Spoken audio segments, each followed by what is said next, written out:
Recognize myself for 5 minutes. Mr. Heyer, I want to talk about the family tried to do a motion to intervene.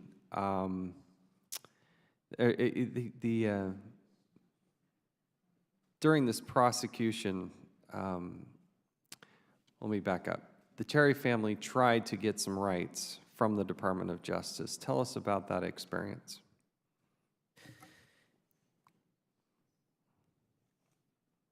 Chairman, it seems like every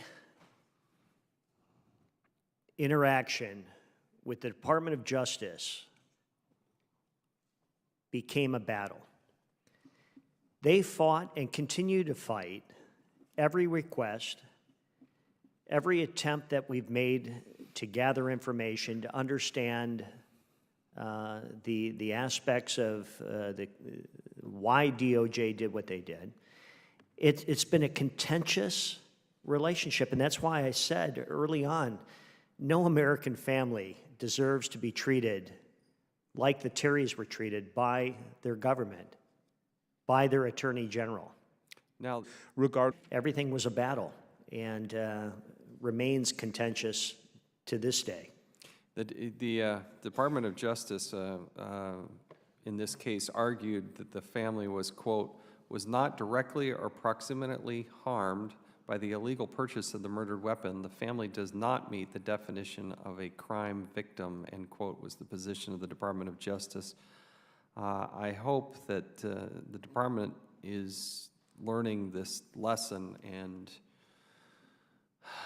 I can't imagine all the horror and things that you've gone through, then to be denied his status as a crime victim in this case is just, I just really, it's just so abhorrent. Mr. Dobson, tell us about your personal situation. You've had a list of so many, at one point I think you said something like the list of retaliation is so long you stop counting. It's almost too many pages to write. Being banned from public buildings, things like that. You're still currently a special agent with the ATF, correct? Yes, sir, that's correct. Although I don't report to the ATF, I currently report to the FBI office in Tucson. Tell us about some of the retaliation that you and your wife and your family experienced. Well, again, I don't mean to dredge everything back up, but there were several attempts or threats to prosecute me criminally. There have been at least 3 internal affairs investigations that I was the subject of that I know about, and I didn't find out about those until after the fact. I've either been transferred or had to be transferred 11 times, transferred or reassigned.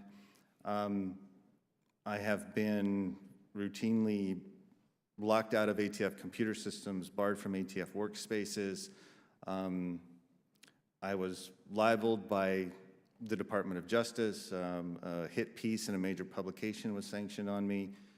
It just goes on and on, sir. What did the Inspector General, when they dove into it, what did they find? I like to call the Inspector General's report issued on Fast and Furious, 512 pages of you should have listened to John Dodson, because it pretty much substantiates every allegation, everything that I said was occurring. How long, do you know how long they conducted this investigation? How many times did they interview you, that sort of thing? I interviewed initially once in Arizona, and then they interviewed me again here in DC on the actual Fast and Furious investigation. I want to say that it began in maybe January of 2011, and I think the report was issued September of 2012, if that sounds right. At one point, I was involved in, including Fast and Furious, 6 OIG investigations, 5 of which I was the victim of some form of retaliation or another on. And if I'm correct, 2 of those have yet to be completed or resolved by the OIG. And how many times have you been given a raise over the last 7 years? I only get the annual COLA adjustment that all federal employees get, sir, the cost of living. So you've had no other promotion? Maybe a mandatory step. You know, I'm a mandatory, no. Correct. Yeah. Again, something that we, as a committee, both sides of the aisle, we got to look out for the people that are are the whistleblowers here. And lastly, I just want to say to Mrs. Terry, God bless you and your family. As Mr. Gowdy was pointing out, you know, there's some people that run to the call, they answer the call. I've been in those hills, and not the exact spot where your son was, but that is tough duty. Whether in the light of day or the blackness, the darkness, knowing that people are flowing north with nefarious intent to go out. Oftentimes, it's amazing. You go out as I have with the Border Patrol. Most of the times, these people are going out by themselves. Maybe going with 2 or 3 other people. Maybe they're within radio shot, maybe not. But doing a service for this country that they are not, in my opinion, adequately compensated for, or thanked, or understood. But I can't thank you and your family and loved ones, and we feel for your loss. And we will continue to pursue this until we get to the bottom of it, and I hope that we can fully provide you all the answers that you deserve, and as we should. And with that, I'll yield back, and now we'll